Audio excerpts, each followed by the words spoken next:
how do you get people more deeply connected with your universe? We're trying to make it innovative, we're trying to make it accessible, and by introducing story and a narrative thread through the whole Infinity multiplayer experience is something that we really wanted to put a lot of attention and detail into.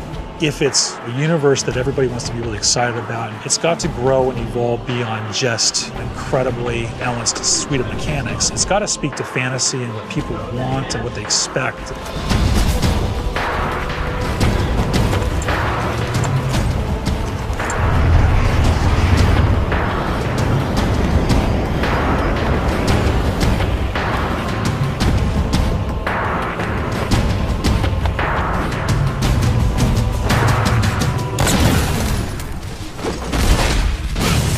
Something we really wanted to do with Halo 4 was to bring a new perspective to Halo multiplayer.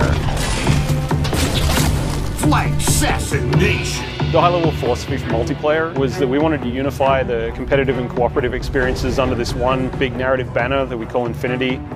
The Infinity is a UNSC ship that is home to the Spartan 4 program. Really try to contextualize multiplayer in such a way in which it doesn't feel like abstracted game mode off to the side. It feels very much part of the same universe. We knew we wanted to expand the audience as far as we could, but still satisfy the core as much as possible. We had to break everything down to line-by-line evaluation of our current scripts and redefine that core loop to not make it like Halo 2 or like Halo 3 or something in the middle, but make it Halo 4.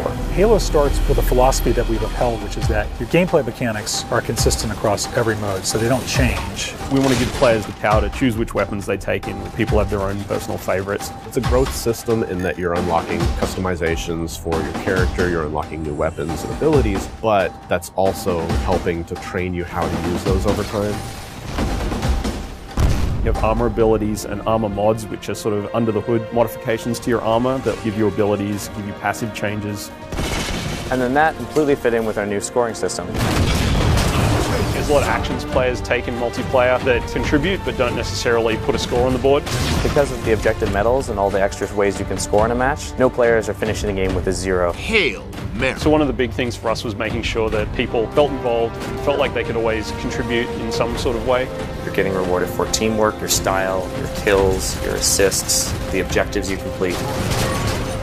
And as you do that, you're going to get medals that fill up your ordnance meter. Ordnance ready. Once your ordnance meter fills up, the UNSC Infinity gives you 3 rewards you can choose from. Those are going to be power weapons, power-ups, or grenades, and you can call them down right to you. Request confirmed. We've added what we're calling a situational record. That's a replay of the person that just killed you and how they killed you. It just adds a bit more information for players. The matchmaking system has evolved to let us join in progress. Overall, this means players will be getting into games faster and more often. So the new CTF really focuses on trying to encourage a little more team play. In the past, there was a lot of dropping of the flag and changing of roles. Now when you pick up the flag, carrying flag, you're 100% committed, and at that point, your role is now to deliver that flag. Your HUD will change to tell you exactly where the deliver point is. Everybody can see exactly what it is that they're supposed to do. If you don't have that flag, then you'll still get points for helping your flag carrier, driving him around, assisting him, saving his life, returning your own flag, defending your flag against the enemies. It's a much more intense experience for all of the players. Enemy team scored.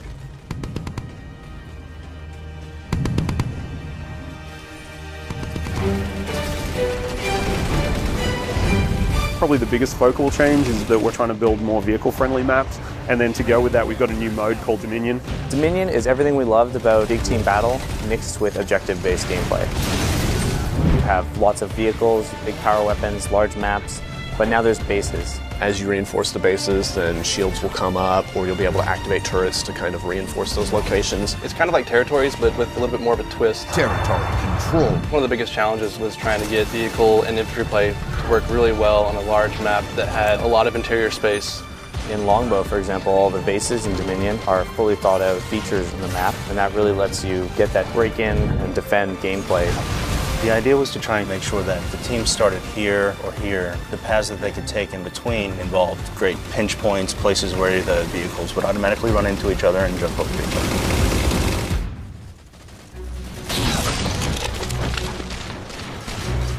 Whenever we start a space, we need to concentrate on a few key things. One is that there's distinct landmarks everywhere you look so you can orient yourself and you never get lost while you're playing. Two is that whenever you're moving from location to location, if you're jumping across a gap, that none of those jumps feel frustrating. So for instance, floods are a replacement for infection and players have higher jump height. Infected.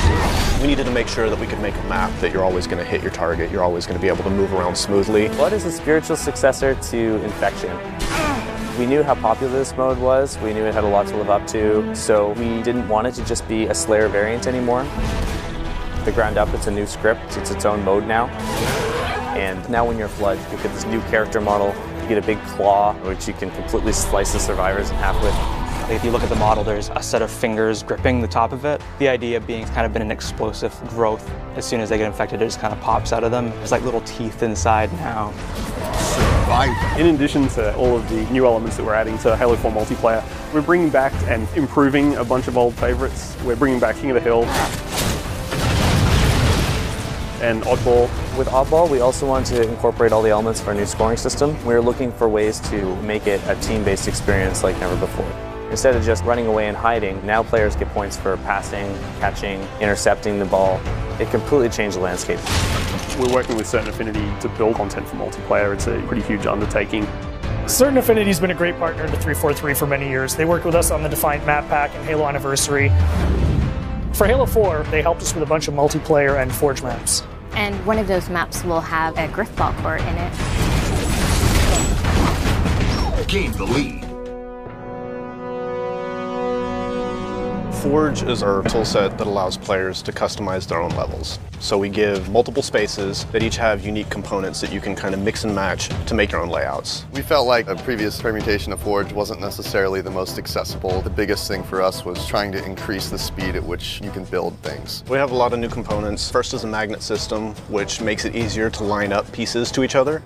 You see these little guys over here. These are hand-placed magnet points. Based on these points, you toggle it in the game and you can actually snap pieces together. Another thing that we have is the duplicate object tool. So if someone has a crazy idea, you can just place something. Oh, I have a mongoose, I can make 6 more of those.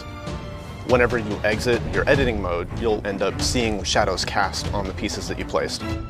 I can place a block sort of anywhere I want and they'll just sit there. There'll be no shadow on the ground. It'll look kind of like it's floating even though it's actually quite close to the ground. But then if I turn the lighting on, boom, you instantly get a shadow there. There's going to be things out there where we just end up scratching our heads being like, how did someone do that?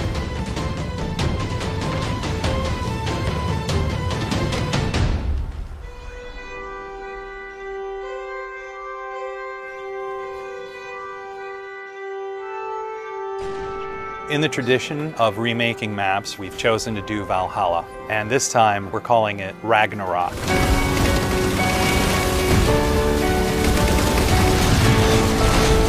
It is almost identical to the original layout of Valhalla.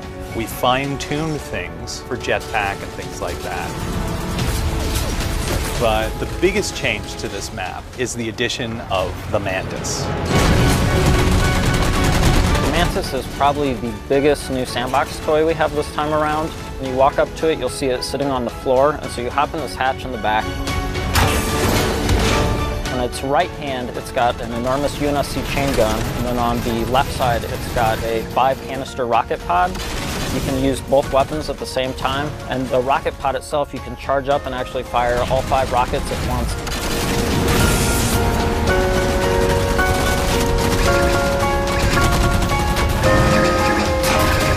The other thing that's really sweet with it is it has a melee stomp. This is probably the most powerful vehicle in a Halo game since like the Scorpion or Banshee. We knew from the start that if we're going to put this in campaign, we have to bring in multiplayer. What better toy do I want to use in the battlefield than the mech? When you look at Halo's audience, you've got a group of players that really gravitates towards campaign, and then another group of players that really gravitates towards multiplayer. The idea of knitting together the narrative and this gameplay experience was the genesis of where Spartan Ops came from. The narrative thread through Spartan Ops is absolutely huge. 6 months after the events of campaign are over, the crew of the Infinity is going down to investigate Requiem. Some of the old hands here know what you're in for. The rest of you, you're due an education. Each week you have a new episode of a series that's continuing to tell this evolving story. And then you have these 5 missions that tie directly to that episode. And actually, in some cases, you've had a direct impact on what's happening in the next week's episode. Don't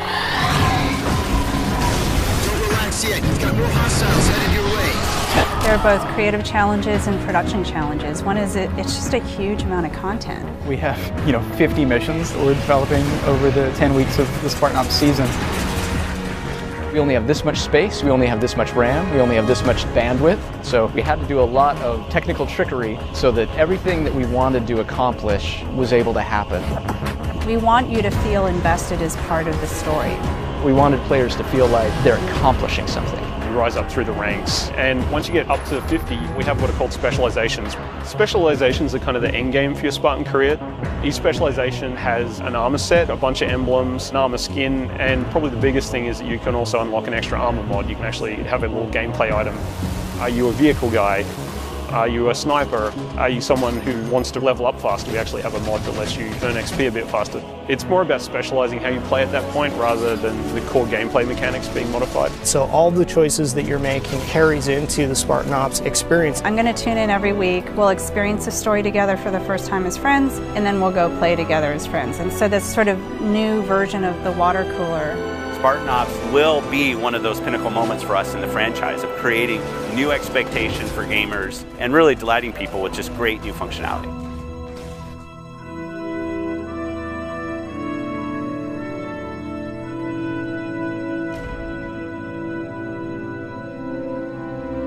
We're seeing just kind of the tip of the spear. Going where we want to go in the next steps is only made possible by building absolute confidence. A hero is someone who takes action even though they have something to lose. You gotta have the gumption.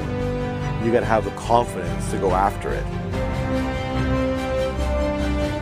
No matter how deeply we explore the universe or how much detail that you find out about aspects of the universe, it's still bigger and more mysterious than any amount of information could ever give us. And I think that's how the real universe is. Super excited about where this game has evolved to. There's so much variation at all levels of the game that make it infinitely replayable. People play it and they say, man, that's great, I just want one more game, and another one, and just keep going. It has been sort of this puzzle that's come together person by person.